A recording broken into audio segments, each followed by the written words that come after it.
watching and listening to Breakfast with Stephen and Anne. Good morning to you. Time to go through the papers now. Joining us this morning, television and radio legend David Hamilton and broadcaster Claire Muldoon. So very good morning to you. Good morning. Shall we kick off with one I was wanting to find out more about a while ago. You were. Yeah, it's in the Sunday Express, and it's about what the Queen felt about Harry and Meghan. Yes, well, the Queen feared that Harry was perhaps a little too in love with Meghan. This is Giles Brandreth. What does that mean? I don't know. How can you be too much in love with somebody? Be besotted.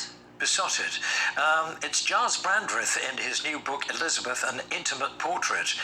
And the Queen said she liked Meghan very much when she first met her, and she did everything to make her welcome. She said she could continue her career. She said, you can carry on being an actress if you like. That is your profession after all. But obviously she had reservations about Harry. And yes, I think besotted is probably the word that sums it up, isn't it? And I think also William William kind of warned him, didn't he? I mean, Harry didn't like that, but William said, you know, take your time, didn't he? Do you remember? Yes, apparently that started the rift. I don't think it matters if you're besotted, as long as you're both besotted. Is that the issue? Yeah. Well, I think she appeared to be besotted with him as well, didn't she? She is an actress after all. She's also on that. Ouch. Also on that though, I think there's a tendency that he could have been blinded as well. And you know, there's that, you know, the kind of thing about puppy love or whatever. He was second and third. Maybe not so much besotted then, but bewitched. Bewitched, perhaps, cast under a spell, perhaps. But we can't keep making Meghan out to be the bad one. You know, he was he is over the age of consent. Yeah. He's old enough, wise enough, you would hope, but he's married her. She's a beautiful looking woman. He's a lovely lad, but I'm quite happy that There were lots of English women, weren't there, that he dated who didn't want to marry him or link up with him. And I think, you know, there were signs that they saw which were obviously worrying.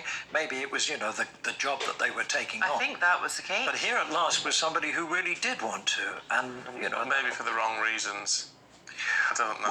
Well, maybe she just didn't quite guess what being a royal was actually going to be like. I think this thing that's happened this week about the award that they're getting in New York, I mean, what this does is this just makes people very, very angry, because she is getting an award for, you know, raising the alarm about racism in the royal family, but she could never mention the name of the person who said this. And she's never, ever able, is she, to mention the names of people that she's accusing of. I don't think you can accuse people if you don't actually mention their names. It spread the accusation too wide, didn't it?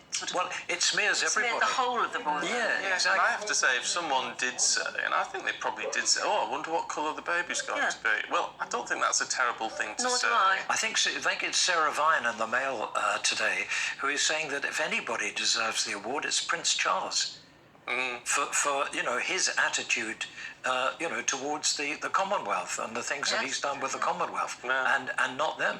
Fair point. Let's look at the Sunday Telegraph, should we? What's it saying about Ms. Sturgeon? Right, this is a different article from the one from the previous news review. This is by Simon Heffer in the features section of today's Telegraph. And he's saying that Sturgeon's achievements, drug deaths, failing schools and a collapsing NHS are the things that Miss Sturgeon should actually be concentrating on at the moment, instead of her journey through to independence. We all know that her party stands for independence. We all know it'd be wrong of her then as leader not to go down that route. But how many routes does she have to go down? Plan A failed in 2014 when they had the referendum. Plan B failed when she took the Scottish Government took the Supreme Court action to get the validity of the Pretendy ref next October 2023. But now Plan C, we would say, is that next general election will be used as a de facto referendum, which my view is it wouldn't be legitimate for reasons previously stated. Now, I do think she really has to concentrate on the fact that her education system is appalling. There haven't been any Ofsted or HMI inspections for the past 5 years in most of the public service. But university is still free. Universities are still only for European residents and Scottish residents, not for English students. No, but that's fair enough. Probably, isn't it? European gets it for free. Yeah, well, they pay a nominal amount of fees. It's not particularly free. Whereas England. English students have to pay £9,500 for the same course. Yes, they do. English do, but Scottish Yes, don't. they do. And nor do members of the European Union. They don't pay, and Ireland as well. Why don't they pay? Well, Stephen, there'll be viewers out there that will be Twitter warriors, keyboard warriors, that will come out and give you absolute rhetoric as to Basically, why. it's because the Scottish government, which is now devolved, could take that decision. No, it's always been the case. Yeah, Before well, that's right, but they devolution. took the decision not to Before opt devolution. into fees, didn't they? Always. And also, the other interesting thing is, where Scotland's education used to be fantastic, really, really good, they've now stopped publishing their results on international league tables as well. And you might say, well, so what? Well, no, they're doing it because the results are so bad. The attainment levels are so huge between those that can and those that can't. And those that can aren't even attaining as much as or as best as they should be. And now Scottish teachers are now going on strike, or they were wanting to go on strike. There's so much wrong with Scotland that I think independence is the least of their worries. Do you know, the funny thing is you only hear about that when you're in Scotland. You don't hear about the nitty-gritty of what may be wrong or right in Scotland down here in the south. And that's why it's so important that we highlight features and papers, and that's Alex Massey and Simon Heffer today in two of the big ones. We need more of it. Let's go to another big one. Mail on Sunday.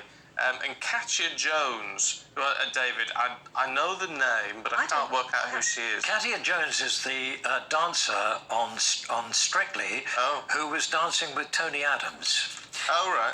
And she said, if I can get Tony to dance like that every week, I can do anything. But the headline is that Katya Jones is saying, modern men are terrified of strong women like me. That's why I've not had a date for 3 years. She said, my standards are high. I'm not going to lie.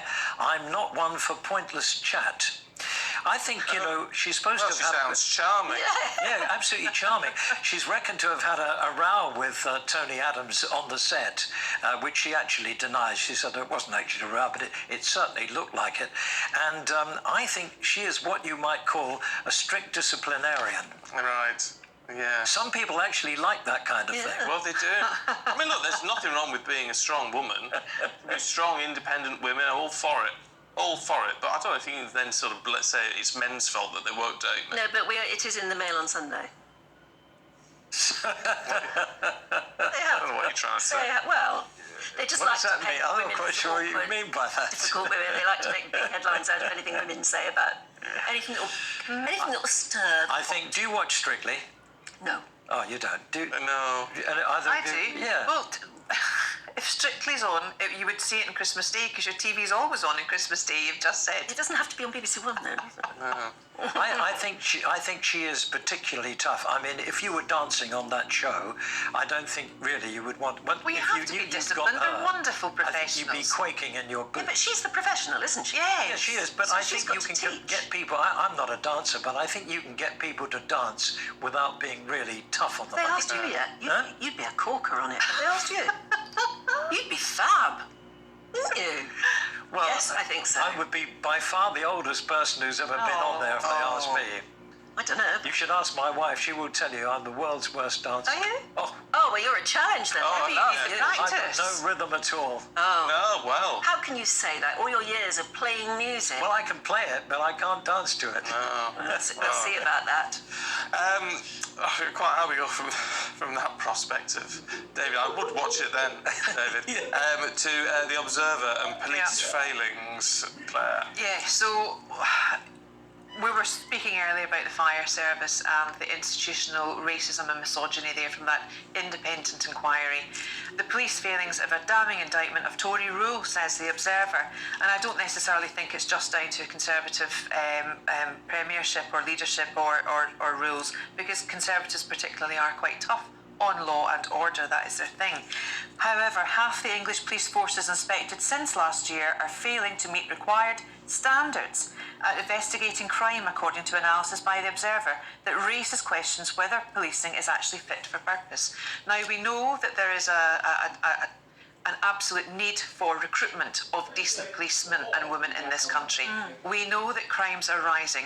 We know as citizens, if we were to call in a report for a mugging or a house break-in or a theft, you would, at best, get a police number. You wouldn't get a crime number. get a crime number, but you would not necessarily get a visit to your home to see what the impact would then be, and then you might get a letter through the letterbox. What has been your impact to your health of the crime that you've reported?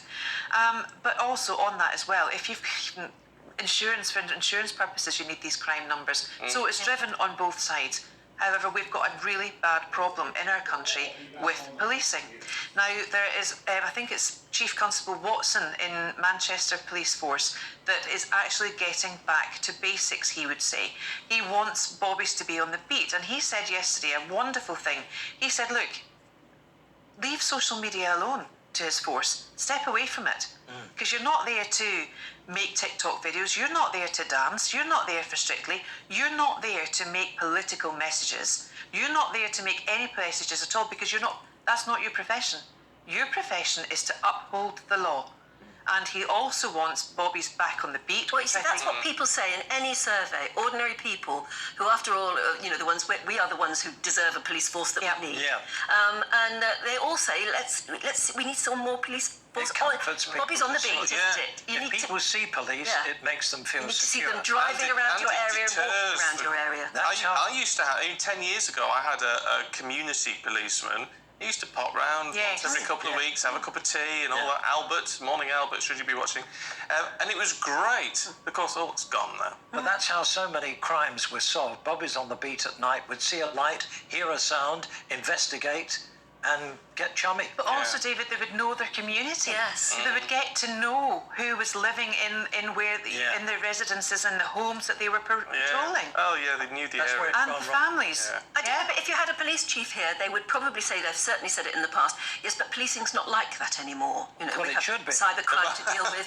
That's what it should be. Yeah. Not giving cups of tea to people holding up people on motorways and saying, are you all right? Yeah. Burglary, which is the most awful crime, intrusion of your home, and sometimes violent.